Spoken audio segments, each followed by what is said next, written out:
Hello, leaders. Thank you so much for joining me on another broadcast. My name is Tia Ramey. I'm a communication strategist that loves giving tips and advice to leaders to help them both personally and professionally. Today, I just want to talk to you about hate and how we are creating hate and some of the decisions that we are making that are not really productive. If the goal is to discuss or get to a place where we are tolerant or we are loving and we're trying to get rid of hate, we're actually doing a lot of things, in my opinion, that are quite the opposite. I just want to give a brief description of a conversation that I had with someone who has total opposite beliefs as what I have. I talked to someone who is an atheist, and I am definitely not. I'm a person of strong faith and strong faith conviction. We had a really pleasant discussion on a book by Ayn Rand on just what is love, and their thoughts were that love is respect, and I pushed back about on that a little bit just because, in my opinion, there are plenty of times where love and respect are not necessarily synonymous with one another. There are plenty of people that I have respect for, and I tend to have respect for the average person, but that I don't know that I would apply the word love, and maybe it's just because how I see love to be is a strong word, but I know how to respect each individual, whether or not I've grown to that perspective of love, and that was my take on it. And we are all sometimes entitled to our own definitions of things and how we see them. But I did understand where they were coming from, because you cannot really say that you love a person without respecting them. I just thought, but you can respect them sometimes without necessarily loving them. And so they asked me for what my take is on what is love. And in my opinion, I believe that love is freedom. And so we got into that discussion, and it took us into a discussion about our spiritual beliefs.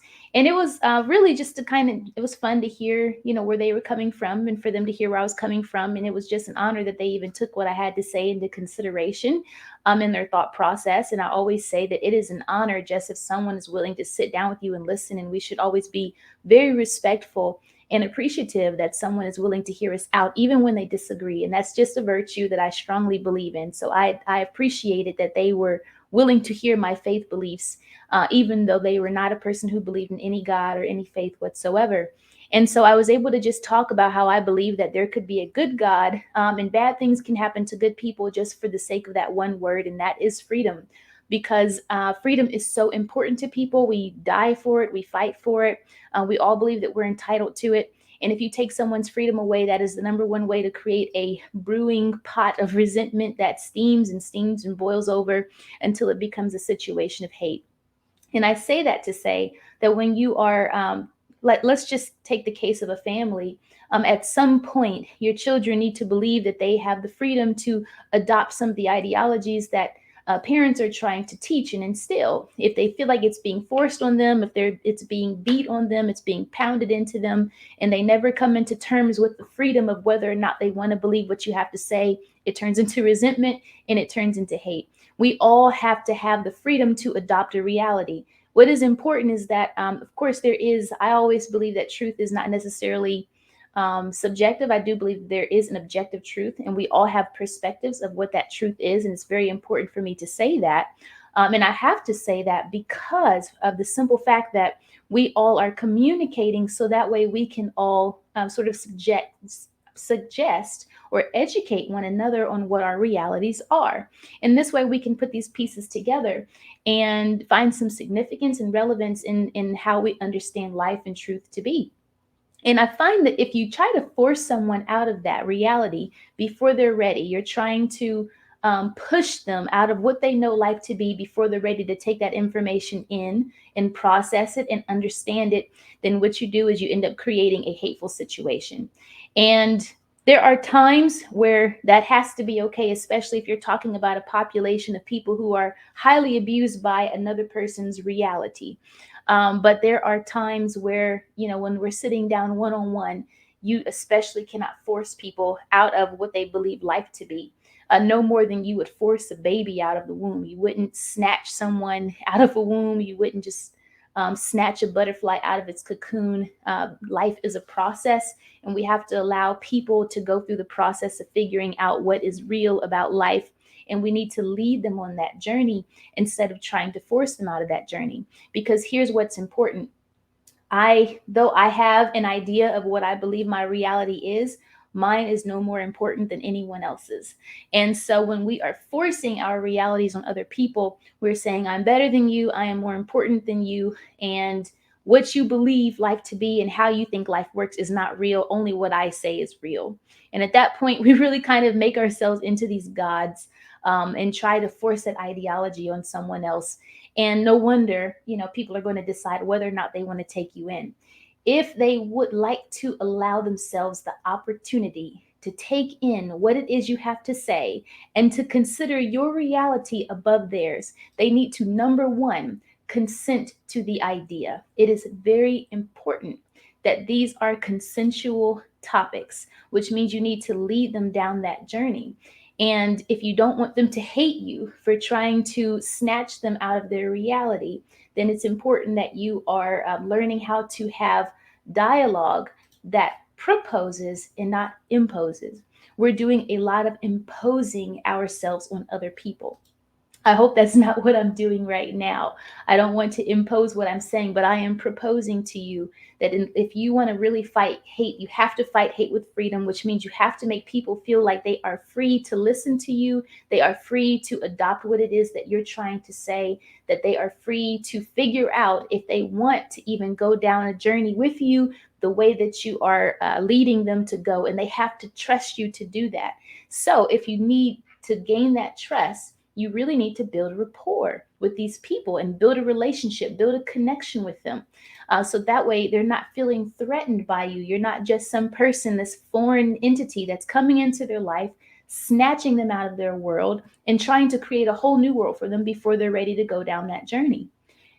I am not necessarily trying to be polarizing with this topic. I think that all sides, whether you're a Democrat, Republican, whether you are leftist, right, no matter what side, is making a big mistake. Christian, atheist, they have all made this one mistake, and they have all tried to force people to believe in their reality, whether they were ready for it or not. And it created a hate and it created an uprising on the other side of it.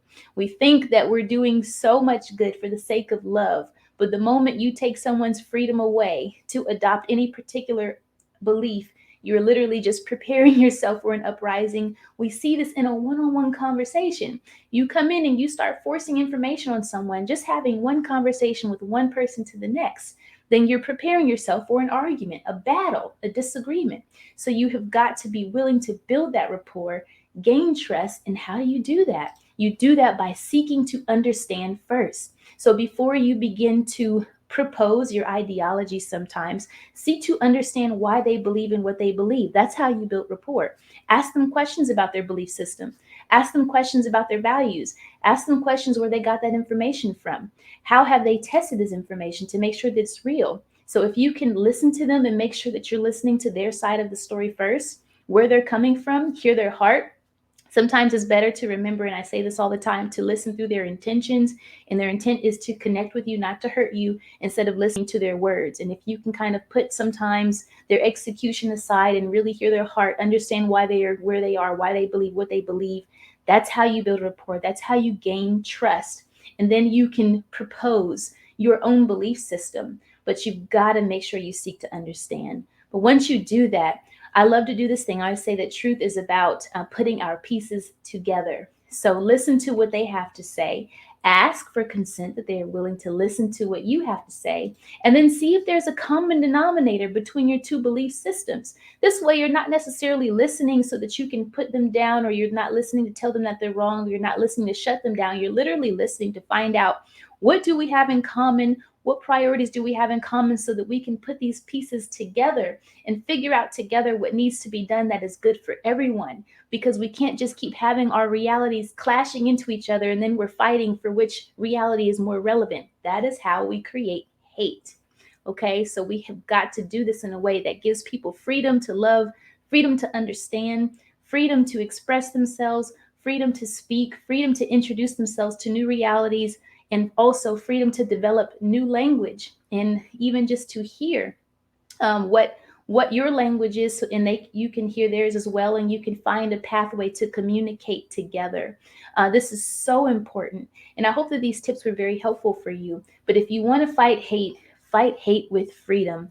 Make people feel like they have the choice. Remember to propose, not impose. Build rapport, seek to understand, make sure that you consent to the idea, and put your solutions together. I want to thank you so much for taking the time to listen to me today. A lot of these ideologies come from my book, Canceled: Mastering Difficult Conversations in a Modern World. You can get that off of Amazon or off my website, tiaramey.com. It's also available on Audible if you love audiobooks as well. I do communication training and classes and workshops with companies. So I would love to help you facilitate honest, difficult dialogue. If that's something you're interested in, just reach out to me on my website again, and make sure that you subscribe to my YouTube channel for more information about communication tips and strategies for leaders by Tia Ramey. Have a good one.